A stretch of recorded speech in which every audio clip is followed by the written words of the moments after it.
Detroit Become Human. Oui, bon. David Cage a encore frappé apparemment. Ce qui est marrant, c'est que David Cage, Nicolas Cage, deux industries différentes, deux gens qui pensent avoir du talent mais qui en ont moins que ce qu'on pourrait croire.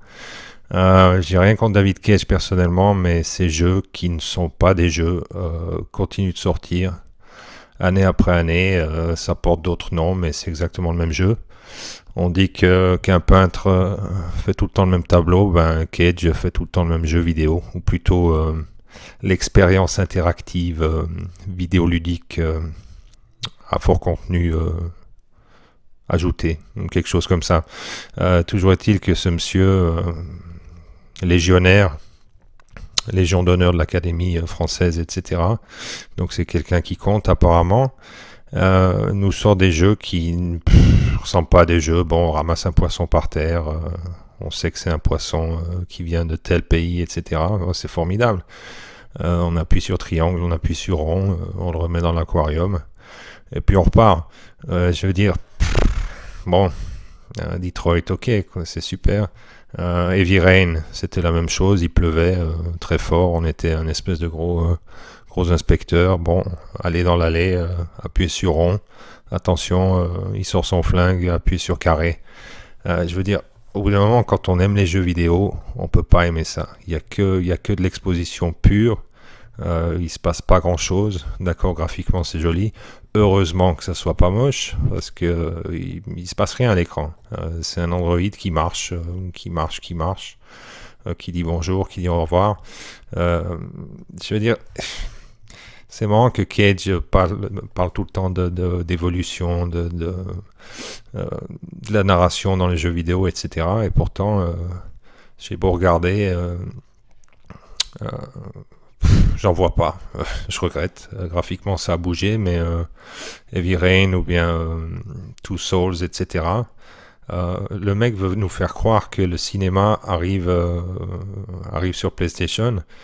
Moi, j'ai pas envie qu'il arrive sur PlayStation. On a vu déjà le fiasco avec Quantum Break et sur Box, mais dès qu'on veut rajouter trop de cinéma, trop de cinématique dans un jeu qui finalement ne devient plus un jeu, mais une espèce de film, ou du moins un jeu qu'on passe plus de temps à regarder qu'à jouer, pour moi ça devient un problème.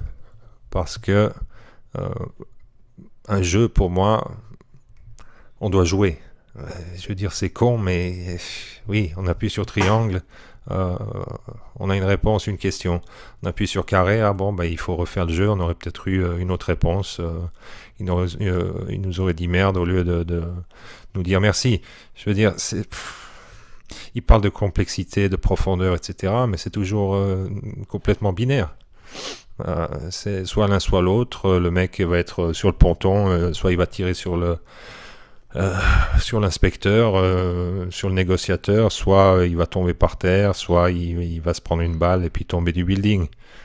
Quel intérêt là-dedans, Monsieur Cage, pour des gens qui veulent jouer, pas pour des gens qui sont sur une chaise roulante et qui ont deux doigts dans chaque main. Je veux dire, on se balade là-dedans, dans cette pièce mauve, on s'agenouille, on regarde, on continue, et il n'y a aucune évolution. Ça, c'est quoi, 2018 ? Il sort 3-4 jeux chaque 10 ans, ce mec, et c'est chaque fois les mêmes jeux. Chaque fois les mêmes jeux, qui n'en sont pas. Donc je regrette David Cage, au bout d'un moment, il faut se mettre à autre chose. À la peinture, au cinéma, quelque chose comme ça. C'est qu'il fait de la musique, ce monsieur. Il a fait notamment la bande originale de Time Cop en 95, qui est bien connu des fans de Jean-Claude Van Damme pour être un chef-d'œuvre absolu. Donc oui, c'est un peu un touche-à-tout. De là à dire que c'est un touche-à-tout de génie, bon, c'est moi qui vais me toucher à la fin. Detroit Become Human, non. À digérer, à oublier tout de suite. Tirer la chasse, vite.